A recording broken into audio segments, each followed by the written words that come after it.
എത്രയോ കാലങ്ങളായി സഞ്ചാരികളെ ആകർഷിക്കുന്ന പ്രകൃതി രമണീയമായ ഒരു റൂട്ടാണ് ഗൂഡല്ലൂരിൽ നിന്ന് മുതുമല, ബന്ദിപ്പൂർ, ഗുണ്ടൽപേട്ട വഴി കടന്നു പോകുന്നത്. ഈ യാത്രയിൽ കാടിൻ്റെ സൗന്ദര്യവും വന്യജീവികളെ നേരിൽ കാണാനുള്ള അവസരവും ഇഷ്ടം പോലെ നിങ്ങൾക്ക് ലഭിക്കും. ആനകളുടെയൊക്കെ വിഹാര കേന്ദ്രമാണ് യഥാർത്ഥത്തിൽ മുതുമലയും ബന്ദിപ്പൂരും. അവിടെ നിന്ന് ഗുണ്ടൽപേട്ട എത്തുന്നതുവരെയുള്ള വഴിയരികളിൽ നമുക്ക് ഇഷ്ടം പോലെ ആനകളെ കാണാനൊക്കെയുള്ള സാഹചര്യമുണ്ട്. അതേപോലെ തന്നെയാണ് മുതുമലയിലേക്ക് പ്രവേശിക്കുമ്പോൾ തന്നെ നമുക്ക് മാൻകൂട്ടങ്ങളെയൊക്കെ യഥാർത്ഥമായിട്ട് കാണാനായിട്ട് പറ്റും. കുട്ടികൾക്ക് വളരെ പ്രധാനപ്പെട്ട ഒരു സഞ്ചരിക്കാവുന്ന ഒരു മേഖല തന്നെയാണ് യഥാർത്ഥത്തിൽ. വീക്കെൻഡുകളിലൊക്കെ നിങ്ങൾക്ക് ഇതേപോലെ കുട്ടികളെയും കൂട്ടിയിട്ടുള്ള ഒരു യാത്ര ഈ വഴി പ്ലാൻ ചെയ്യുകയാണെങ്കിൽ അടിപൊളിയായിരിക്കും കേട്ടോ. അതേപോലെ നിങ്ങൾ കാണുന്ന ഈ നീലാകാശവും പച്ചക്കടലും നമ്മുടെ മുമ്പിൽ നീണ്ടു നിവർന്ന് കിടക്കുന്ന മനോഹരമായിട്ടുള്ള റോഡുകളും മറ്റും വല്ലാത്ത ഒരു ഫീല് തന്നെയാണ് നൽകുക എന്നുള്ള കാര്യത്തിൽ ഒരു സംശയവും വേണ്ട.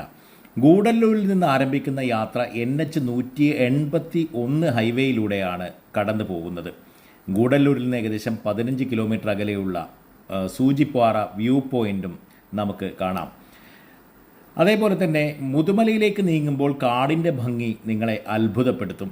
ഗൂഡല്ലൂരിൽ നിന്ന് മുതുമലയിലേക്ക് ഏകദേശം 1 മണിക്കൂറും 49 മിനിറ്റും കൊണ്ട് 57 കിലോമീറ്റർ ദൂരം നമുക്ക് സഞ്ചരിക്കാം.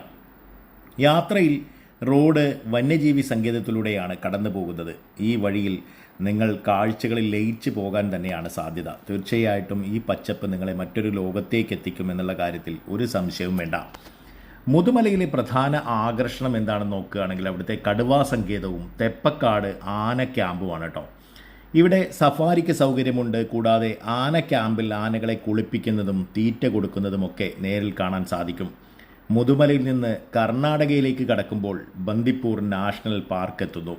പക്ഷേ മുതുമലയുടെ ഒരു സൗന്ദര്യത്തിൻ്റെ മാറ്റുകൂട്ടുന്നത് ഇതേപോലുള്ള ഈ പച്ചപ്പിൻ്റെ ഒരു ശീതളിമ തന്നെയാണ്. കണ്ണുകളെ കോൾമയർ കൊള്ളിക്കുന്ന ദൃശ്യഭംഗികൾ കൊണ്ട് അങ്ങനെ നിറഞ്ഞു നിൽക്കുകയാണ് മുതുമല വന്യജീവി സങ്കേതം. എന്തായാലും നമ്മൾ ഈ ഒരു ബന്ദിപ്പൂർ കടന്നാൽ നമ്മൾ റോഡിനിരുവശവും വിശാലമായ സൂര്യകാന്തി പാടങ്ങളൊക്കെയാണ് കാണാനായിട്ട് കഴിയുക. എന്തായാലും ഗുണ്ടൽപേട്ടയിൽ എത്തുന്നത് വരെയുള്ള ഭാഗങ്ങൾ വല്ലാത്തൊരു ഫീല് തന്നെയാണ്.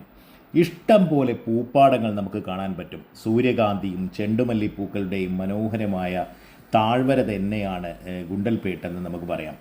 എന്തായാലും വീക്കെൻഡുകളിൽ അല്ലെങ്കിൽ വീക്ക് ഡേയ്സുകളിൽ പോലും ഇത്തരത്തിൽ യാത്രകൾ തിരഞ്ഞെടുക്കുമ്പോൾ വീക്ക് ഡേയ്സുകളാണെങ്കിൽ തീർച്ചയായിട്ടും അല്പം തിരക്ക് കുറഞ്ഞ ഒരു ഫീലായിരിക്കും നമുക്ക് ലഭിക്കുക.